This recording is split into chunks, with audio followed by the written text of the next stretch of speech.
ಧರ್ಮಸ್ಥಳ ವಿಚಾರದಲ್ಲಿ ನೇರವಾಗಿ ಸೆಂಥಿಲ್ ಮತ್ತು ಬಿಜೆಪಿ ನಾಯಕರ ನಡುವೆ ವಾಕ್ಸಮರ ನಡೀತಾ ಇದೆ. ಜನಾರ್ದನ್ ರೆಡ್ಡಿ ಬಿಜೆಪಿ ನಾಯಕರಾಗಿರುವಂಥ ಜನಾರ್ದನ್ ರೆಡ್ಡಿ ಕಾಂಗ್ರೆಸ್ನ ಸಂಸದರಾಗಿರುವಂಥ ಸಸಿಕಾಂತ್ ಸೆಂಥಿಲ್ ಅವರ ಕೈವಾಡ ಈ ಧರ್ಮಸ್ಥಳದ ಪ್ರಕರಣದ ಹಿಂದಿದೆ ಅನ್ನುವಂಥ ಗಂಭೀರ ಆರೋಪವನ್ನು ಮಾಡಿದರು. ಈಗ ಅದೇ ಆರೋಪವನ್ನು ಪ್ರೂವ್ ಮಾಡಿ ಅಂತ ಸೆಂಥಿಲ್ ಕೂಡ ಹೇಳ್ತಿದ್ದಾರೆ. ಅದಕ್ಕೆ ಸಂಬಂಧಪಟ್ಟಂತೆ ರೆಡ್ಡಿ ವಿರುದ್ಧ ಮಾನನಷ್ಟ ಮೊಕದ್ದಮೆಯನ್ನು ಕೂಡ ಬೆಂಗಳೂರಿನ ಕೋರ್ಟ್ನಲ್ಲಿ ಈಗಾಗಲೇ ದಾಖಲು ಮಾಡಿದ್ದಾರೆ. ಇದಕ್ಕೆ ಸಂಬಂಧಪಟ್ಟಂತೆ ಪತ್ರಿಕಾಗೋಷ್ಠಿಯನ್ನು ಮಾಡಿರುವಂಥ ಜನಾರ್ದನ್ ರೆಡ್ಡಿ ನಾನು ಯಾವುದೇ ರೀತಿಯಂಥ ತನಿಖೆಗೆ ಅಥವಾ ಕೇಸ್ಗೆ ರೆಡಿ ಅಂತ ಸವಾಲನ್ನು ಹಾಕಿದ್ದಾರೆ.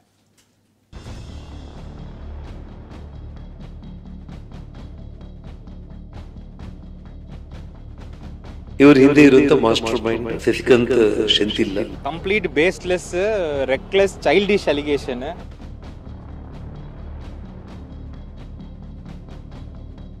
ಅವರ ಮೇಲೆ ನಾನು ಈಗ ಕ್ರಿಮಿನಲ್ ಡಿಫಮೇಷನ್ ಅನ್ನು ಫೈಲ್ ಮಾಡಿದ್ದೀನಿ. ಅದನ್ನ ಫೇಸ್ ಮಾಡಲಿಕ್ಕೆ ಜನಾರ್ದನ್ ರೆಡ್ಡಿ ಯಾವಾಗಲೂ ಕೂಡ ಸಿದ್ಧವಾಗಿರ್ತಾನೆ.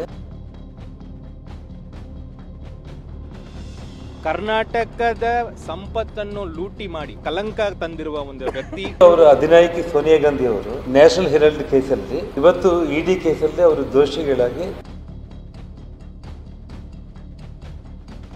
ಧರ್ಮಸ್ಥಳದಲ್ಲಿ ಷಡ್ಯಂತ್ರ ನಡೀತಿದೆ ಅನ್ನೋದು ಬಿಜೆಪಿಯ ಆರೋಪ. ಆದರೆ ಕಳೆದ ತಿಂಗಳು 19ನೇ ತಾರೀಕು ಈ ಬಗ್ಗೆ ಮಾತನಾಡಿದ್ದ ಶಾಸಕ ಜನಾರ್ದನ ರೆಡ್ಡಿ ಪಿತೂರಿ ಬಾಣವನ್ನ ಕಾಂಗ್ರೆಸ್ ಸಂಸದನ ಕಡೆಗೆ ತಿರುಗಿಸಿದ್ರು. ತಮಿಳುನಾಡು ಕಾಂಗ್ರೆಸ್ ಸಂಸದ ಸಸಿಕಾಂತ್ ಸೆಂಥಿಲ್ ಅವರ ವಿರುದ್ಧ ಆರೋಪಿಸಿದ್ರು. ಬುರುಡೆ ಪ್ರಕರಣದ ಮಾಸ್ಟರ್ ಮೈಂಡ್ ಸೆಂಥಿಲ್ ಅಂತ ಕರೆದಿದ್ರು. ಆದರೆ ಈ ಮಾತನ್ನ ಸೆಂಥಿಲ್ ಬಾಲಿಶ ಹೇಳಿಕೆ ಎಂದು ತಿರುಗೇಟು ಕೊಟ್ಟಿದ್ದಾರೆ. ಇವರು ಹಿಂದೆ ಇರುವಂತ ಮಾಸ್ಟರ್ ಮೈಂಡ್ ಇವತ್ತು ನಮ್ಮ ಸಸಿಕಾಂತ್ ಸೆಂಥಿಲ್ ಅನ್ನೋಂಥ ಒಂದು ವಿಚಾರದಲ್ಲಿ ನನಗಂತೂ ಒಂದು ಸ್ಪಷ್ಟತೆ ಬಂದಿದೆ. Complete baseless reckless childish allegation. ಇದು ಹೇಗಿದೆ ಅಂದರೆ ಬಾಯಿ ಇದ್ರೆ ಏನು ಬೇಕಾದರೆ ಮಾತಾಡಬಹುದು ಅಂತ ಸಿಸ್ಟಮಲ್ಲಿ ಮಾಡಿದ್ದಾರೆ. ಯಾವುದಾದ್ರೂ ಒಂದು ಆಫ್ ಲಿಂಕ್ ಟ್ರೂತ್ ಏನೋ ಒಂದು ಎವಿಡೆನ್ಸ್ ಎದ್ರೆ ಪರವಾಗಿಲ್ಲ, ಅಂದರೆ ಯಾವುದೇ ಇಲ್ಲದೆ ಸುಮ್ಮನೆ ಬಾಯಿಗೆ ಬಂದಂಗೆ ಮಾತಾಡೋದ್ರ ಬಗ್ಗೆ. ಹೀಗೆ ಹೇಳಿದ ಸಂಸದ ಸೆಂಥಿಲ್ ಬೆಂಗಳೂರಿನ ಸಿಟಿ ಸಿವಿಲ್ ಕೋರ್ಟ್ಗೆ ಹೋದ್ರು. ಇಲ್ಲಿ ಜನಾರ್ದನ ರೆಡ್ಡಿ ವಿರುದ್ಧ ಮಾನನಷ್ಟ ಮೊಕದ್ದಮೆ ದಾಖಲಿಸಿದ್ರು. ಇದಕ್ಕೆ ಪ್ರತಿಕ್ರಿಯಿಸಿದ್ದ ರೆಡ್ಡಿ ನಾನ್ ರೆಡಿ ಎಂದಿದ್ದಾರೆ. ಅವರ ಮೇಲೆ ನಾನು ಈಗ ಕ್ರಿಮಿನಲ್ ಡಿಫಮೇಷನ್ ಅನ್ನು ಫೈಲ್ ಮಾಡಿದ್ದೀನಿ. ಕೋರ್ಟು ಕಾಗ್ನಿಸೆನ್ಸ್ ತಗೊಂಡಿದೆ, ಅವರಿಗೆ ನೋಟಿಸ್ ಹೋಗ್ತದೆ. ಅವರು ಈಗ ಕೋರ್ಟಿಗೆ ಬಂದು ಉತ್ತರ ಕೊಡಬೇಕಾಗ್ತದೆ ಯಾವ ಬೇಸಿಸ್ ಮೇಲೆ ಅವ್ರು ಮಾಡಿದ್ದಾರೆ ಅಂತ. ಸೆಂಥಿಲ್ ಅವರು ಮಾನನಷ್ಟ ಮೊಕದ್ದಮೆ ಕೇಸು ಅಂಥದ್ದನ್ನು ನಾನು ಫೇಸ್ ಮಾಡಲಿಕ್ಕೆ ಕನ್ನಡನಾಡು ದಿನಪತ್ರಿಕೆ ಎಡಿಟರ್ ಇದ್ದಾಗಲಿಂದ ಕೂಡ ರಾಜಕಾರಣಿ ಆದಮೇಲೆ ಕೂಡ ನನಗೆ ಮಾನನಷ್ಟ ಮೊಕದ್ದಮ ಕೇಸುಗಳೆಲ್ಲವೂ ಕೂಡ ಸತ್ಯಾಂಶಗಳಿಲ್ಲದೆ ಜನಾರ್ದನ್ ರೆಡ್ಡಿ ಮಾತಾಡೋದು ಇಲ್ಲ. ಅದನ್ನು ಫೇಸ್ ಮಾಡಲಿಕ್ಕೆ ಜನಾರ್ದನ್ ರೆಡ್ಡಿ ಯಾವಾಗಲೂ ಕೂಡ ಸಿದ್ಧವಾಗಿರ್ತಾನೆ.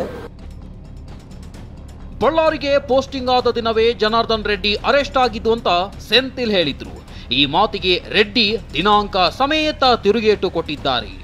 ನಾನು ಯಾವತ್ತು ಪೋಸ್ಟಿಂಗ್ ನಂದು ಫಸ್ಟ್ ಡೇ ಆವತ್ತು ಅವ್ರ ಅರೆಸ್ಟ್. ಅವ್ರು ಹೋದ ಮೇಲೆ ಆಗಿರುವ ರೈಟ್ಸ್ ಅನ್ನು ನಾವೇ ಕಂಟ್ರೋಲ್ ಮಾಡಿದ್ವಿ. ಅದಾದ ಮೇಲೆ CBI ಎಲ್ಲ ಇನ್ವೆಸ್ಟಿಗೇಷನ್ ನಾನೇ ಅಸಿಸ್ಟ್ ಮಾಡಿದೆ. ಸೆಪ್ಟೆಂಬರ್ 5ನೇ ತಾರೀಕು 2011 ಬೆಳಗಿನ ಜಾವ 5 ಗಂಟೆಗೆ ಅವನಿಲ್ಲಿ ಬಂದು ಕೆಲಸ ಮಾಡಿದ್ದ ಕೇಳಿ ನೀವು ಅಷ್ಟೇ. ಅದೇ ನಾನು ಹೇಳ್ತಾ ಇರೋದೇನೆಂದರೆ ಎಲ್ಲ ಘಟನೆಗಳು ಮುಗಿದೋಗಿ ಬಳ್ಳಾರಿಯಿಂದ ನಾನು ಆಚೆಗೆ ಹೋದ್ಮೇಲೆ ಬಂದಿರುವಂಥವನು. ಅಂದರೆ ಸುಮ್ಮನೆ ಅವನು ಏನೋ ಒಂದು ಮಾತಾಡಬೇಕು, ಹೇಗೆ ಇದನ್ನು ಸಮರ್ಥಿಸ್ಕೋಬೇಕು ಅನ್ನೋದರಲ್ಲಿ ಹುಚ್ಚುಚ್ಚಾಗಿ ಮಾತಾಡೋದು ಬೇಡ. ಇನ್ನು ಜನಾರ್ದನ್ ರೆಡ್ಡಿ ಅವರನ್ನ ಸೆಂಥಿಲ್ ಲೂಟಿಕೋರ ಅಂತ ಕರೆದಿದ್ದಾರೆ. ರೆಡ್ಡಿ ಇದಕ್ಕೆ ನ್ಯಾಷನಲ್ ಹೆರಾಲ್ಡ್ ಕೇಸ್ ತಳುಕು ಹಾಕಿದ್ದಾರೆ.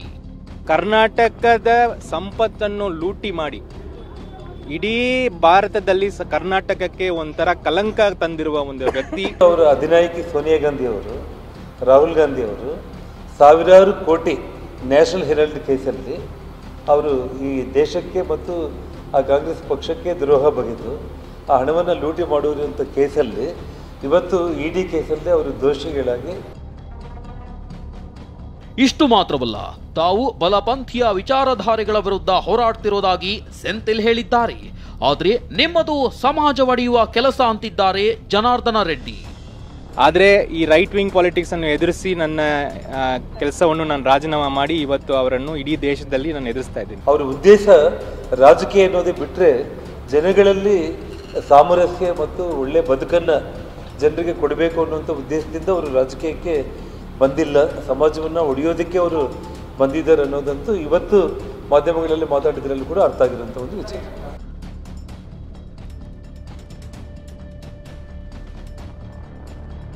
ಶಾಸಕ ಸಂಸದನ ನಡುವೆ ಅಣ್ಣಾಮಲೈ ಹಣಾಹಣಿ. ತಮಿಳ್ನಾಡವರಂದ್ರೆ ಇನ್ನೊಬ್ಬ ಪೊಲೀಸ್ ಅಧಿಕಾರಿ ಕೂಡ ಇಲ್ಲಿ ತಮಿಳ್ನಾಡವರು ಇದ್ದರು. ಅವರೀಗ ನನಗೆ ಡೈರೆಕ್ಟ್ ಆಗಿ ಅಲ್ಲಿ ಅಪೋಸಿಷನ್ಲಿ ಕೂಡ ಇದ್ದಾರೆ. ನನಗಿಂತ ಪೊಲೀಸ್ ಅಧಿಕಾರಿಗಳಿಗೆ ತಲೆ ಬರುಡೆ ಇನ್ನೂ ಜಲ್ದಿ ಸಿಗ್ತದೆ. ಅವರ ಹೆಸರು ಯಾಕೆ ಬಂದಿಲ್ಲ ಅಂತ ನನಗೆ ಗೊತ್ತಿಲ್ಲ. I have no idea. ಅಲ್ಲ, ಅವ್ರನ್ನ ಫೇಸ್ ಮಾಡಲಿಕ್ಕೆ ಮುಂದೆ ಅದು ಕೂಡ ಕಷ್ಟ ಆಗಿದೆ. ಅಣ್ಣಾಮಲೈ ಅವ್ರನ್ನ ಫೇಸ್ ಮಾಡಲಿಕ್ಕೆ ಕೂಡ ಇವ್ರ ಕೈಲಿ ಆಗ್ತಾ ಇಲ್ಲ. ಧರ್ಮಸ್ಥಳ ಪ್ರಕರಣದಲ್ಲಿ ತಮಿಳುನಾಡು ಸಂಸದ ಹೆಸರು ಕೇಳಿ ಬಂದಿದ್ದಕ್ಕೆ ಇಷ್ಟೆಲ್ಲ ಟಾಕ್ ಫೈಟ್ ನಡೀತಿದೆ. ಮತ್ತೊಂದು ಕಡೆ ಎಸ್ಐಟಿ ವಿಚಾರಣೆ ವೇಳೆ ಬುರುಡೆ ಗ್ಯಾಂಗ್ ಕೇರಳ ರಾಜ್ಯಸಭಾ ಸಂಸದ ಸಂತೋಷ್ ಕುಮಾರ್ ಅವರನ್ನ ಭೇಟಿಯಾಗಿದ್ದ ವಿಚಾರ ಬಯಲಾಗಿದೆ. ಬಳ್ಳಾರಿಯಿಂದ ವಿನಾಯಕ್ ಜೊತೆ ರಾಜಪ್ಪ, TV9 ಬೆಂಗಳೂರು.